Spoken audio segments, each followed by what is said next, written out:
Welcome to Digital Health Talks, where innovators and changemakers share how they're transforming healthcare through technology. Join Megan Antonelli, who will be shining a light on the good things happening in digital health. Hi, everyone. Welcome to Digital Health Talks. I'm Megan Antonelli, and today we are exploring healthcare leadership excellence with an incredible leader, Anna Turman, and she brings a perspective rarely found in our industry. She has successfully navigated the CIO role, the COO role, and the CEO role across organizations, ranging from rural Nebraska hospitals to one of the nation's largest health systems. Currently serving as AVP of IT and Customer Success at Radiology Partners, she combines deep operational healthcare experience with enterprise technology leadership. With over 20 years of executive experience in credentialing, including CHCIO, FACHE, and FCHIME, all HIMSS, ACHE, and CHIME. She has developed proven frameworks for leadership, grounding, situational awareness, and building high-performing teams. Hi, Anna. Thank you so much for joining us today. Thank you so much for having me. I mean, we focus on female leaders all the time and I haven't had someone with that many credentials and that well-rounded experience. So I'm so delighted to have you there. And we should give a shout out to Sam King for introducing us. Yeah. And there are too many accolades, as I would say. And I almost think I should delete a few of them. I'm just an ordinary person. Well, working in healthcare, we always say it's, everybody, the ordinary people are wearing capes, right? We are, it's the heroes. So, tell us a little bit about your background and kind of, how you got to hold those different roles. Yeah. All those different roles organically came to be. And to be honest with you, a lot of it organically came to be because I had sponsors. I wouldn't be where I am today without sponsors. One in specific I can think about that actually helped me keep growing and keep driving and be successful. From the CIO to the COO to the CEO, he really did help me not just grow, but to realize that as IT, I think a lot of us are in IT. We don't realize we're kind of the bug on the wall. We're always asking, how does this process work? How does this happen? We kind of know the processes of just about everything. We become a little bit of those masters of none. And so it's very easy for IT to transition to operations in reality because you're all about the business. IT is enabling the business. The business is driving and we're enabling them, right? So to be operationally focused and minded is actually kind of innate in some of those IT folks as they are building their skill set and they're growing because they're kind of that bug on the wall that understands all those processes. They've dug in, they've got their hands dirty. And it's a natural process, I think, to go from CIO to COO. It is served me well. It's I feel like it's a blended approach of leadership from a vision and of innovation and operational excellence. However, I will have to preface that there's a touch of master of none in there. You just got to pull the right tool out, sharpen that tool, use it, put it back in the belt because you might not see it for a while, right? So, yeah. Well, that's really, there's a few things there. One is that discussion of and that thinking about sponsorship, right? We hear a lot about mentorship, but sponsorship is different. Right. And, whether we're talking about men or women in the workforce, the importance of that to bring you forward. And especially in remote environments now, I think it's even harder, to find that. I know certainly as I was coming through, you're in the office all the time. There's a lot more opportunity for that, but it's a little different now for people coming through. What's your, tell us a little bit about that difference between sponsorship and mentorship and why it's important. And then talk a little bit about that remote, workforce and what you think that has the impact on. Absolutely. I kind of look at, we get a lot of attention and buzzwords to mentor and coaching, but not a lot to sponsorship.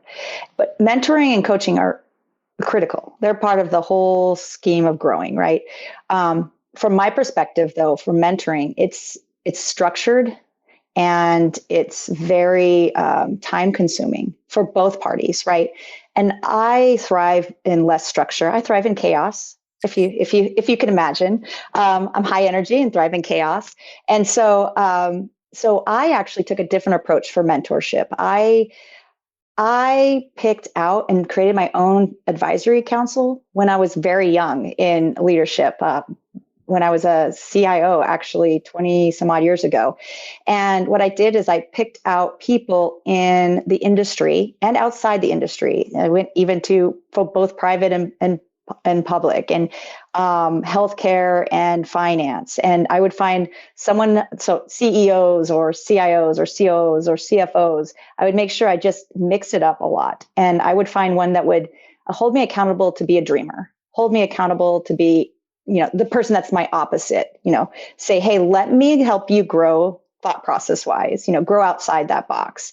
I would have one that was a peer. These are the things I'm concerned with. Are these the same things, or what are you doing? Right.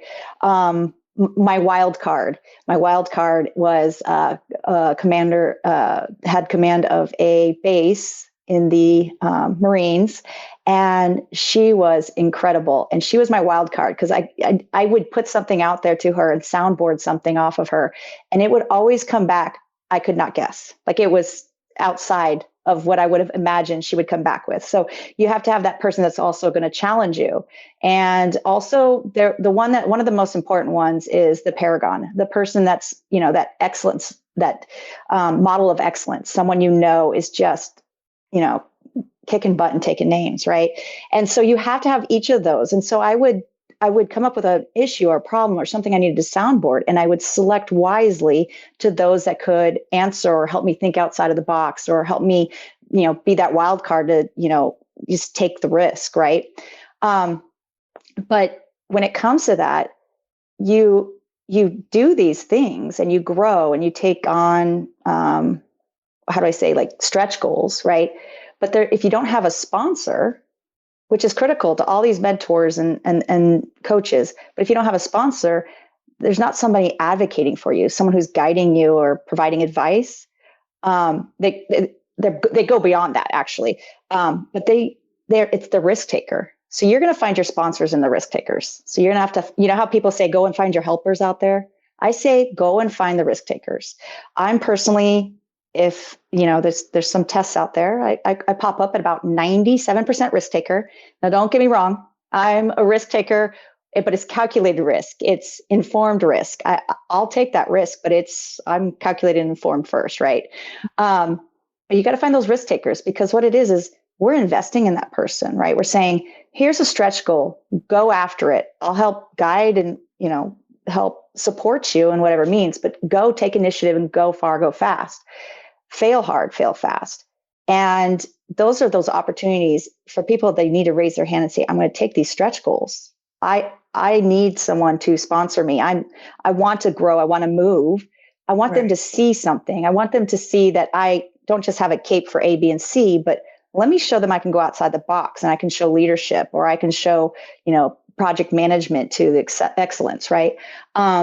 So we take that risk in throwing stretch goals out to them. We take that risk in investing in them, and because we see the potential in them.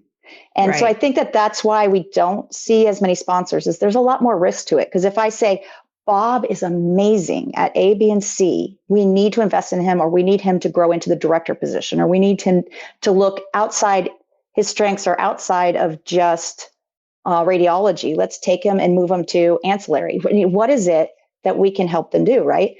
But when you say that and you sponsor them and you're investing in them, and then it doesn't work out, it's on you, right? And so I think it's a high risk. And don't get me wrong, I've gotten it wrong so many times, but I'm always willing to go back and take that chance. They have to invest in, I can't just be the full investment. They have to be 50% in, right? Right. So, but I've never regretted any one of them. Yeah. But it is a high risk, right? Yeah. So I think that's where maybe the sponsorships don't get as much credit, is that it's quiet sometimes, it's silent, and it's not, hey, I've guided you and we've got this structure. And then at the end of the year, we look at it and we say, congratulations, you did well, you're moving on. it's more of the silent risk that you take in investing in people. Right. Well, and it is right. And, in a place in healthcare where things are so, sort of risk adverse, and there's, in every field, there's sort of the CYA, element of you don't want to put your neck out there for someone because you don't know when you're going to get burned and that, but it is so important to both show that you're willing to take that step and be that leader and get people to sponsor you, but also to sponsor. And from what it sounds like, in terms of that, advisory council that you're building, I imagine that also translates almost, into when you're building teams too, and high performing teams, is to look for those types of people to kind of push that team forward, in any discipline or any area, right? Right. It's that diverse thought or wisdom. Mm-hmm. And it comes to, you were talking a little bit about situational awareness, right? I like to build those teams with that diverse thought, that diverse experience, that diverse knowledge, because it comes back to, I get it wrong. I've invested in people and gotten it wrong. I've been wrong before. I'm wrong a lot. I'm going to admit that out for everybody. But that's why I want to build my team of smart folks who can hold me to the fire and say, no, you're wrong, right? It's had the experience that says, I've done that before. Maybe we should do it from this angle, right? I call it wisdom, right? It's that past knowledge and experience and that diversity of thought. But when it comes to building the team and having all that, you still have to also have that, coming back to situational awareness, is having that present. So wisdom is kind of the past, and it's that present diversity too, knowing your room, knowing how diverse that is, because all teams are going to be diverse, and trying to account for them. I kind of use the 80-20 rule as often as possible. Speak to the 80%, focus on the 80%, but you have to know the 20% that, why they could be not engaging, or why they could be not getting ready to, adapt or adopt, right? And so when you look at teams in general, it's not just your team of diversity. You got to realize everybody else has those diverse thoughts, and you have to account for it and make sure that you're aware of who they are and what they could possibly be thinking, right? And I think in healthcare, it's so important. We're actually, when you think about that, like multi-generational workforce, healthcare still maintains that, right? It's still going to have a lot of, you don't age out of healthcare the way you do out of many jobs. People, nurses, doctors, and admin stay on, and it's a great thing because that experience is so important. But it means that diversity, just by that sheer nature of where people, how many years people have worked in an organization, gives them very different perspectives. So I think that's so important when you think about that and how healthcare moves forward, especially with technology, right? They come from different places. You're listening to Digital Health Talks. When we return, we'll continue our discussion on how technology is revolutionizing healthcare delivery. Stay with us to hear more insights on creating sustainable, patient-centered digital health solutions. How have you kind of managed that in looking at it? And the other thing that, I'm a New Yorker, so like I have that whole type A, whatever, and also, not a lot of self-awareness. New York is the center of the world. And then I moved to California and I thought, I guess there's other places, but still sort of urban.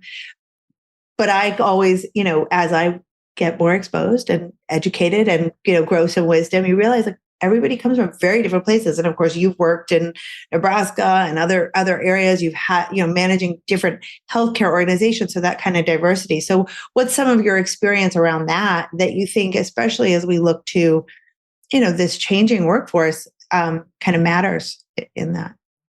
Yeah.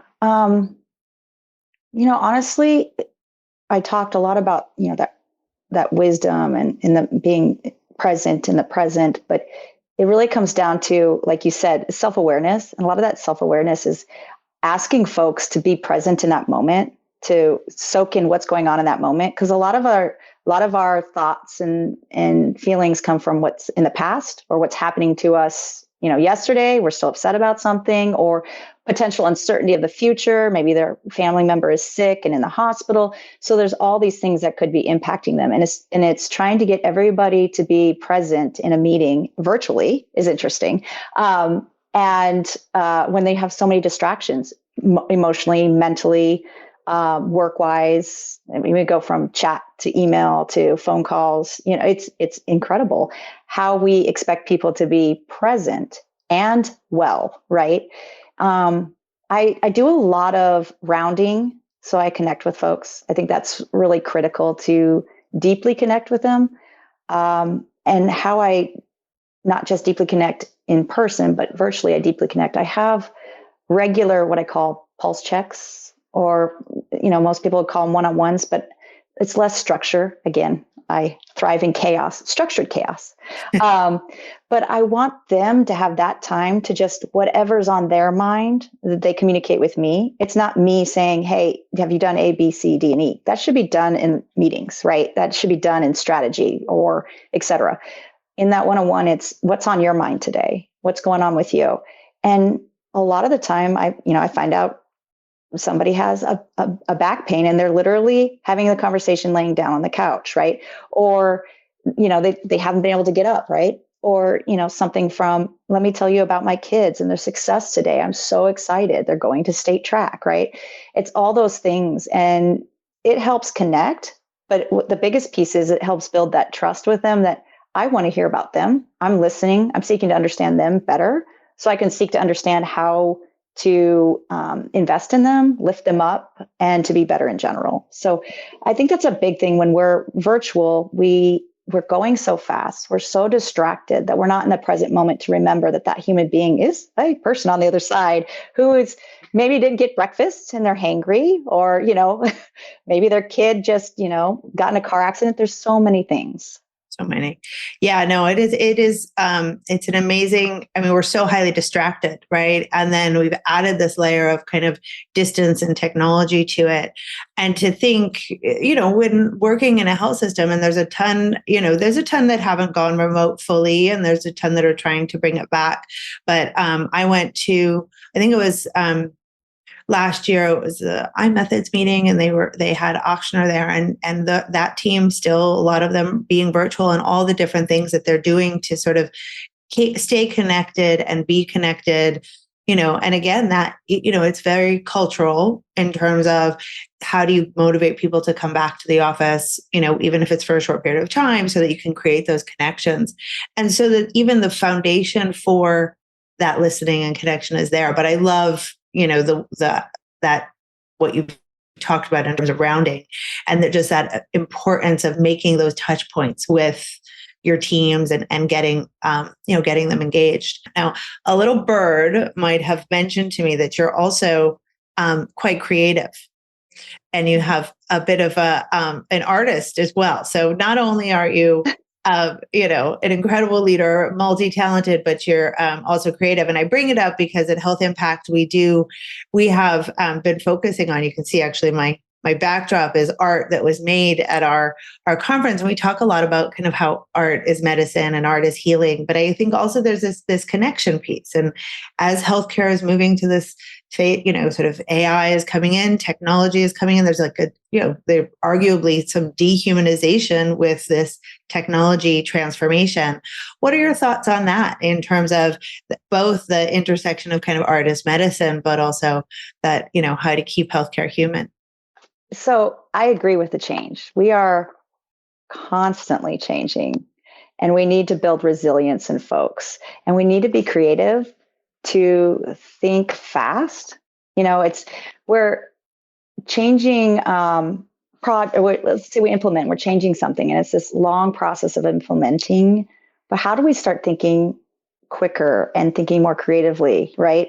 And that little bird, thank you so much. Yes, you didn't say that in all the accolades. I have a fine arts degree. And I have a master's in healthcare administration. We're okay, right? But I have a fine arts degree. I am an artist by trade. Shh, this is a secret. It's a secret. So I am naturally very creative minded. I love the arts. And I have noticed, interestingly enough, a lot of IT folks, and someday I'm going to prove my theory, but a lot of IT folks have a very creative mind or are in the arts. They play the piano beautifully, but they're also a coder on the side, right? So there's all these things that is interesting if you start to dig into. Ask your next IT friend, what is it? Do you sing well? What art do they do? Right? I wouldn't be surprised if they had one. Mine is, I have ideas. I have thousands and thousands. I'm just ideation galore. But I tell people on a regular basis, I have thousands of ideas and I'm going to throw them out there until you're rolling your eyes and saying, those are all terrible, until you start giving me some good ones. So I love being soundboarding. I toss them out there, terrible ideas. We have HL7 issue. We tossing out dice. Did we think about doing this? Did we think about doing that? And they're like, oh, that is the worst idea. I was like, yes, keep it coming. Like, tell me what is the better idea, right? Because 1% of my ideas are good. I may have 1,000 and 1% will be good. It's the point of having these amazing people around me. They're the ideators. They're going to be triggered by something stupid I said. And they're going to say, oh, have you thought of this? So that's all I'm doing. I'm like inspiring or triggering or engaging them to toss their ideas out. And yes, there is probably some, like you talked, a little vulnerability in there. I'm like, here's a really terrible idea, right? I could be very honest with it, or I could have some ones I think are good and find out I'm not as bright as the brightest person in the room. And that's okay. I prefer not to be the brightest person in the room. But that's how I kind of create that ideation. I'm saying, what is it you think we can do, right? In a way that says, here's all these really terrible ones. Yours is going to be better. So don't tell me I say there's no dumb questions. There also are no dumb ideas. Yeah. Well, and it's so important in that. I mean, I think, as someone who's managed people, like if it stops, if the conversation stops, and if they stop telling you you're wrong, or if they stop throwing out their ideas, then something's broken, And so I think you're spot on with all of that in terms of, how to inspire innovation in a highly stressful and, changing environment. So really important. Well, you talked a little bit about, we talked a little bit about the multi-generational, and I think I've heard you speak a little bit around like staying proactively relevant, right? I mean, and that I think is around that touch point, keeping connected with your organization. Tell me a little bit about that and how you do that. And as you, continue to grow in your career, maybe CFO is next. So I think that's funny. You said maybe the CFO is next. I'm not big on titles. I'm big on where can I make an impact, right? So if I'm needed somewhere and I jump in and I say, that is something that's going to challenge me and make me excited, I'm going to jump in. Honestly, relevance to me is less about what kind of tech relevance, because I'm going to dig in, I'm going to get my hands dirty if I don't know something and learn and make sure I can help enable something, right? But to me, it's knowing what their needs are or their issues or concerns and what their goals are and how I can get them there. That's relevance. For me, relevance is knowing my people that I serve. It's relevance knowing I'm relevant if I know my employees and how I can serve them. I'm relevant if I know how to serve the business. So yeah, I mean, I don't think CFO would be my next one because my math is incredible. But it could be anything. As long as I'm serving and making sure that they're reaching their goals, it's that whole excellence.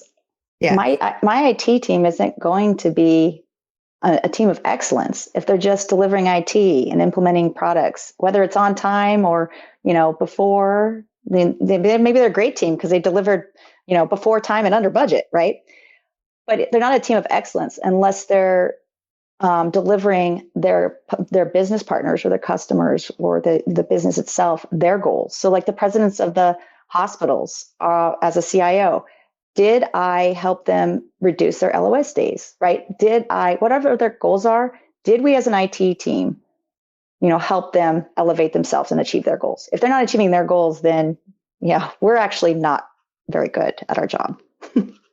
as we talk about CFOs and finance, you are speaking, and that is why Sam introduced us at the HFMA SoCal Women's Leadership Disruptive Leadership Summit in Long Beach this July, which is the second time we've held this.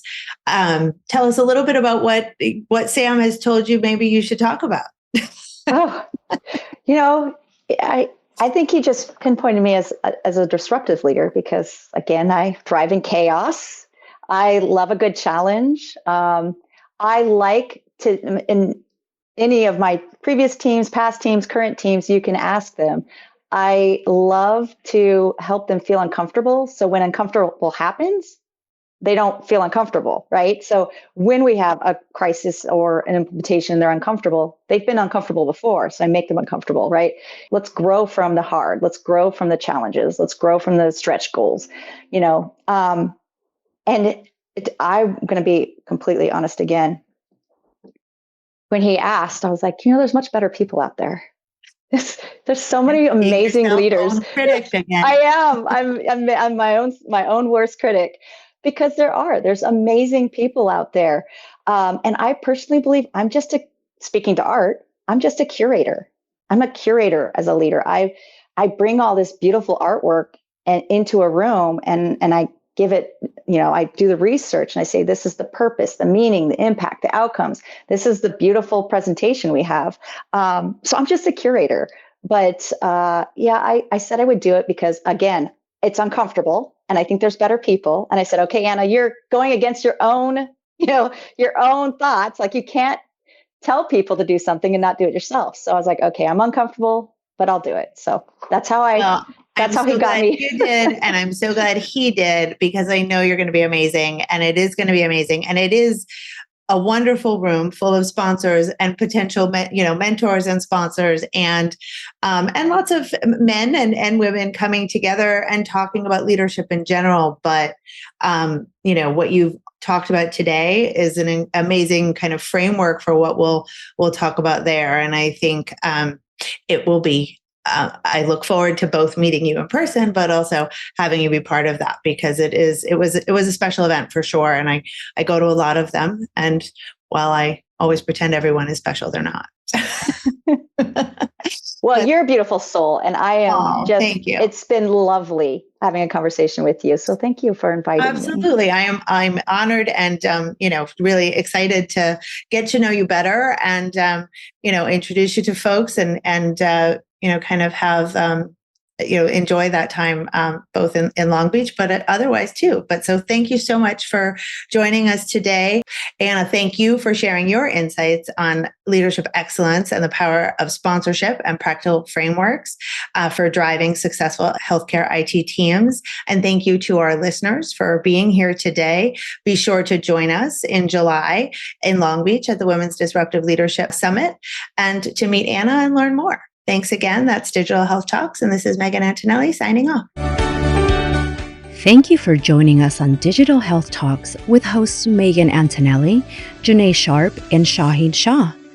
For more insights on healthcare innovation and a deeper dive into today's discussion, visit healthimpactlive.com. Join us next week as we continue exploring the technologies and strategies transforming healthcare.